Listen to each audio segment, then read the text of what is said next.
Hi, and welcome back to Fog of Work. Do you ever feel that you're giving everything to a job that would replace you tomorrow without blinking?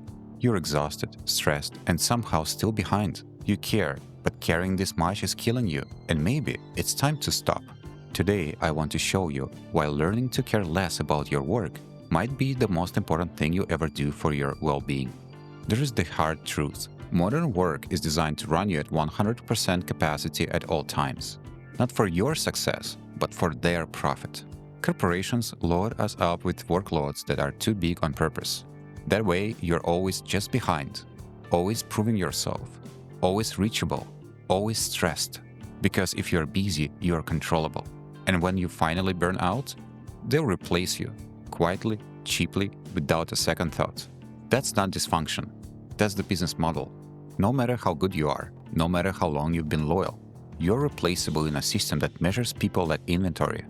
Working at full capacity sounds noble, but it's not sustainable, and they know it. You are told to go extra mile, lean it, own it, but all that really means is, give us more of your time, your energy, and your health. I've seen it over and over again. People who gave everything to their job only to be discarded when they were no longer needed. No loyalty, no gratitude, just a cold exit and a corporate shrug. They didn't fail. They just cared too much about the wrong things. Now let's be clear, not giving a fuck doesn't mean being lazy. It means learning what actually deserves your energy. Your time, your focus, your mental peace. They are limited resources, so stop handing them out like free samples. Most of the stress we carry, it's not from the work itself. It's from the expectation to care about things that don't matter. That passive-aggressive email, that Slack message at 9 p.m., the performance review from someone who couldn't do your job, the unwritten rule that you should be available 24/7. None of that is worth sacrificing your health for. We've been programmed to feel guilty for doing the bare minimum, as if setting limits means you're lazy, as if saying no means you're selfish. But that guilt, it's a tool of control. They want you to believe your worth depends on how much you give, even when it's killing you. Start by asking yourself, do I really need to answer that email right now? Or is this pressure real or just perceived? Detach your identity from performance metrics. You are a human being, not a machine. If you're exhausted, it doesn't mean you're weak. Not giving a fuck is about reclaiming your humanity. It's a shift from fear-driven overfunctioning to intentional living. You stop reacting to corporate demands and start responding to your own needs. That's not selfish, that's survival. Think of your attention like a spotlight. Where you point it shapes your life. So what actually deserves your care? Your well-being, your family, your health, your time outside of work, and your passions that don't show up on your resume. If it doesn't support those things, it doesn't get a fuck. Let your inbox wait. Let someone else answer that urgent Teams ping. Take your lunch break. Log off when your day ends. Because here's the secret. The more you detach, the better you perform. Not because you try harder, but because you're not being suffocated by anxiety. Chronic stress from overworking doesn't just make you tired, it wrecks your health. Insomnia, anxiety, high blood pressure, burnout. This isn't just a work issue, it's a survival issue. Here's a weird psychological trick. The harder you try, the worse things often go. Try too hard at work, you come across desperate, insecure, tense. It's called the law of inverse effort. The more you cling, the more you repel. But when you show up calm, focused, and unbothered, things fall into place. That job interview, you nailed it because you weren't desperate. That promotion, it came when you stopped chasing and started delivering quietly. That team meeting, you led it effortlessly because you weren't trying to prove anything.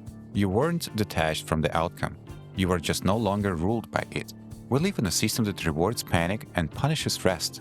Stillness, it's seen as laziness. Disconnection, as disloyalty. Boundaries, as a lack of commitment.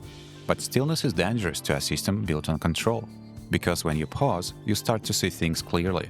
That your productivity is being used against you. That your fear is being monetized. That your job title isn't your identity. And once you see it, you stop playing the game. You stop answering emails at midnight. You stop being afraid of silence. You start living on your terms. Let's be real, most of us can't just quit tomorrow. We need the paycheck, we've got bills, kids, responsibilities.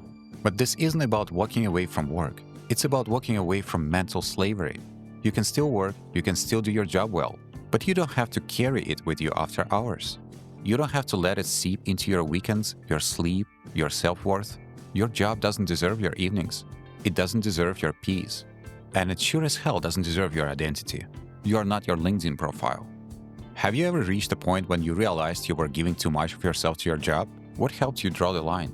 Or are you still figuring it out? Drop a comment below and share your story. You never know who else might need to hear exactly what you've been through. Ready to take your power back? Here's where to start. Set hard boundaries. When your workday ends, it ends. Close the laptop, mute the phone, no explanations needed. Protect your mornings. Begin with something grounding, not scrolling, not email. Something that reminds you that you matter before your job does. Detach from outcomes. Focus on your effort, not results. You can control your input, but not someone else's expectations. Say no. You're allowed to disappoint people. Your worth is not measured by how agreeable you are. Treat guilt like noise. That uneasy feeling that you log off on time is just years of conditioning. Let it pass. Don't mistake it for a signal that you're doing something wrong. Schedule your life first. Put your priorities on your calendar before your meetings feel it. Your rest, your joy, your people, those come first. These aren't acts of rebellion, they're acts of survival. And they're powerful. The more you practice, the lighter you will feel. Not because your job changed, but because you did. You've been taught that the more you care, the better you'll do. But here's the truth. The more wisely you care, the better you'll live. Don't let the system burn you out just to replace you. Don't let their deadlines steal your weekends. Don't let their fake urgency ruin your peace. Learn the art of caring less, so you can reclaim your energy, your focus, and your life. You don't need to burn out to prove your value. You don't need to be perfect to protect your peace. Start with one thing today. Draw one boundary, reclaim one moment. That's where freedom begins. Thanks for watching Fog of Work. If this message hit home, check out the other videos on this channel. They're here to help you to see through the fog and find your way back to yourself.